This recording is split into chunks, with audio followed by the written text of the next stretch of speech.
Donc bienvenue dans notre vidéo sur la programmation d'un assistant vocal type Siri, OK Google ou Alexa que vous pourrez faire sur votre ordinateur. En fait, on va voir grâce à Python, vous pourrez utiliser ChatGPT pour créer un assistant personnel capable de vous répondre avec une voix synthétique. Dans cette vidéo, on va montrer étape par étape comment configurer et utiliser ChatGPT pour créer votre propre assistant vocal. Voilà, donc vous soyez débutant ou expérimenté, cette vidéo peut vous intéresser. Donc déjà, qu'est-ce que vous avez besoin en fait pour réaliser cette manipulation? Donc vous avez besoin de Python. Moi j'ai Anaconda 3 en fait. Et ici en fait vous allez lancer un fichier pour vous écouter, pour ensuite faire une requête vers OpenAI ChatGPT et puis ensuite pour renvoyer la réponse sous forme, alors transcrire vous allez voir, et puis pour la synthétiser vocalement. Donc il y aura l'introduction, on l'a déjà faite. Donc vous avez besoin de quoi? Donc d'un fichier, alors moi je l'ai appelé Paola, hein, je dis pas Alexa ou Siri, mais je l'appelle Paola. Moi synthèse vocale, parce qu'il va falloir, vous allez voir, un mot-clé pour l'activer. Ensuite on a besoin de OpenAI, forcément, donc il y a trois choses dans OpenAI, la key, API key OpenAI, mais je pense que vous avez déjà vu d'autres vidéos, vous connaissez ça, le prompt et le modèle. Au niveau des librairies, donc alors tout ça, je vais dire les grandes fonctions et après on rentrera dans le code. Donc ici vous avez d'abord la reconnaissance de la parole. Ensuite le fuzzy wuzzy, en fait c'est quelque chose qu'on verra, c'est pour mieux comprendre le mot clé d'entrée. Ensuite vous avez forcément besoin d'OpenAI, il va envoyer la requête vers OpenAI. Ensuite Google Speech to Text GTTS pour transformer la parole en texte.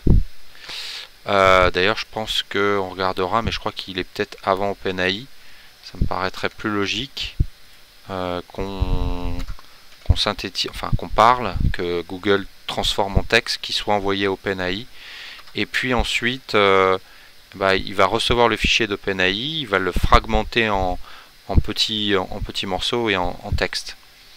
On va voir ça dans le code. Et puis ensuite la petite conclusion.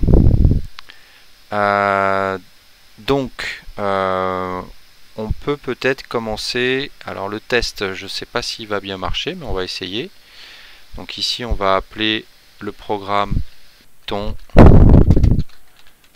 paola.py.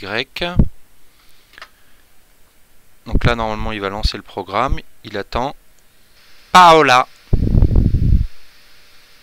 Voilà, il a reconnu. Who is Cristiano Ronaldo? Voilà, donc il a trouvé Who is Ronaldo.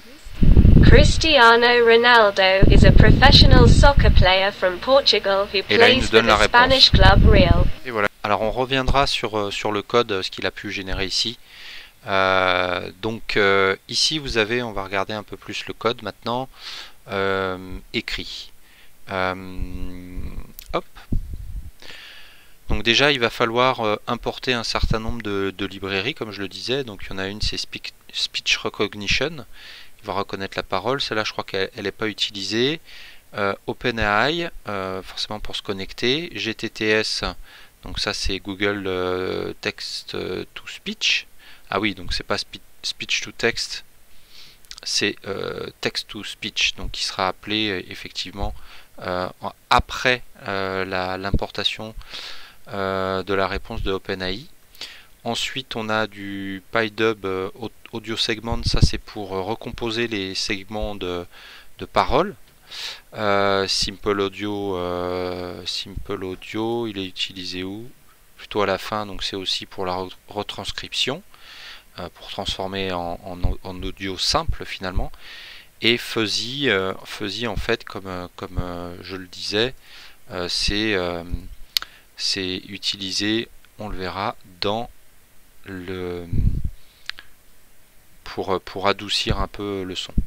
Donc la première chose qu'il va faire en fait, c'est qu'il va lire un fichier avec la fonction config parser en fait. Il va extraire la clé API. Alors c'est mieux si vous devez faire des choses sur internet ou que vous voulez pas voir apparaître votre clé dans le code de base. Donc ici en fait comment se présente ce fichier là. Donc il se présente ce fichier config.ini, donc il doit avoir le même nom en fait que le nom de votre .py Python, et donc il se présente sous la forme de juste l'API key.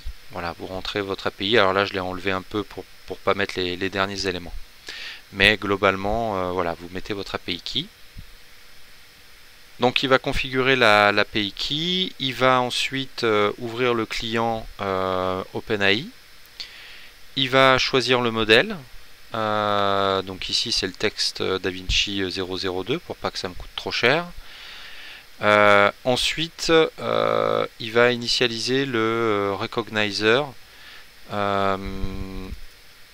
Donc ensuite vous allez avoir la partie de speech recognition, donc grâce au microphone, et il va ajuster le bruit ambiant, et il va écrire say. Alors Paola, on y reviendra, Paola, to start the recording your question.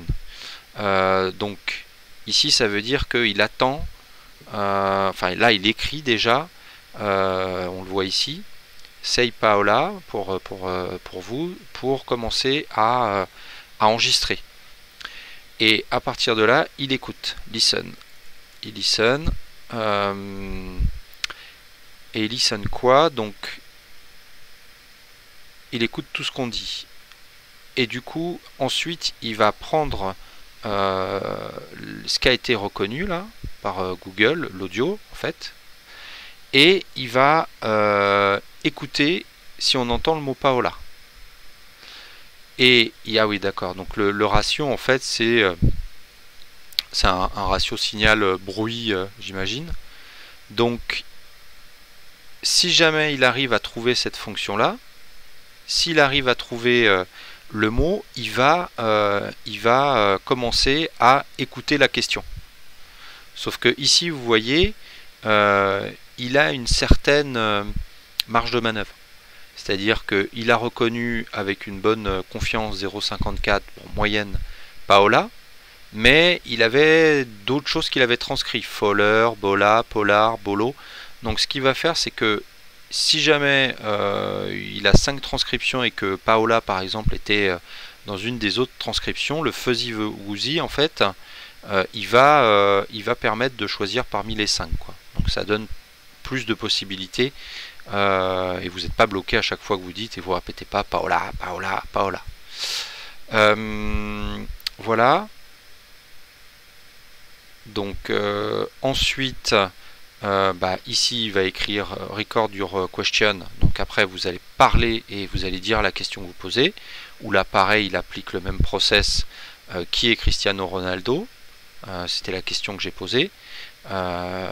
Il va l'envoyer ici, completion, OpenAI completion, il crée un truc, une requête avec le prompt qui est ce que vous avez dit, et il l'envoie à ChatGPT OpenAI.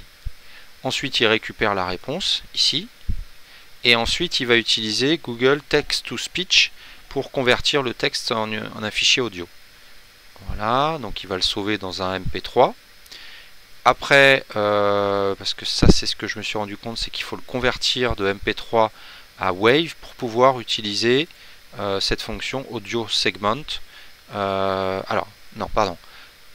Il va ensuite le convertir au format Wave avec la fonction auto segment, parce que pour pouvoir le jouer, alors c'est peut-être dans mon lecteur, mais il fallait un point Wave. Donc pour le coup, il faut ça, et puis ensuite il va le jouer. Et puis après c'est fini, les messages d'erreur si jamais il y a des problèmes. En conclusion, j'espère que cette vidéo vous a aidé à comprendre comment créer votre propre assistant vocal en utilisant Python et ChatGPT, ainsi que quelques bibliothèques Python. Vous avez maintenant toutes les connaissances, vous voyez que c'est pas très dur, nécessaires pour configurer et utiliser ChatGPT pour créer un assistant vocal à votre image. Alors aujourd'hui il marche, vous voyez, sur ordinateur, mais je vais essayer de faire une version pour une application mobile.